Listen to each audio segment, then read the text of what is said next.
అంకిత భావంతోనే సదా జ్ఞానం ప్రాప్తిస్తుంది. ఇది మనందరికీ తెలుసు. కానీ అంకిత భావంలో ఉన్న గొప్పదనం ఏమిటి? ఇదెప్పుడైనా మనం ఆలోచించామా?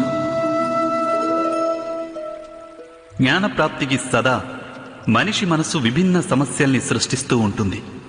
ఒకసారి ఇతర విద్యార్థుల పట్ల ఈర్ష్య కలిగిస్తుంది, ఇంకొకసారి నేర్చుకున్న పాఠాలలో సందేహాలు కలిగిస్తుంది, మరొకసారి గురువు వేసిన శిక్ష వలన మనసును అహంకారంతో నింపేస్తుంది.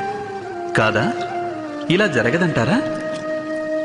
ఎవరికి తెలుసు ఎన్ని రకాల ఆలోచనలు మనస్సును కలవరపెడతాయో? మనస్సులో కలిగే ఇటువంటి అనిశ్చిత స్థితి కారణంగా మనం జ్ఞానాన్ని పొందలేకపోతుంటాం. మనసుకు నిశ్చల స్థితి కేవలం అంకిత భావంతోనే వస్తుంది. అంకిత భావం అహంకారాన్ని నాశనం చేస్తుంది. ఈర్ష, వ్యామోహం వంటి భావనలను దూరం చేసి హృదయాన్ని శాంతింపజేసి మనస్సుకు ఏకాగ్రతనిస్తుంది. వాస్తవానికి ఈశ్వరుని సృష్టిలో జ్ఞానానికి అవధి లేదు, జ్ఞానులకు లేదు. దత్తాత్రేయుల వారు ఆనాడు గోవు నుంచి, శునకం నుంచి కూడా జ్ఞానం సంపాదించారు. అనగా విషయం బ్రహ్మజ్ఞానం కావచ్చు, లేక లోక జ్ఞానం కావచ్చు, లేక గురుకులంలో పొందే జ్ఞానము కావచ్చు. దాన్ని పొందడానికి గురువు కన్నా అధిక ప్రాధాన్యం ఆ గురువు పట్ల మన అంకిత భావానిదే. ఇది సత్యం కాదనగలరా?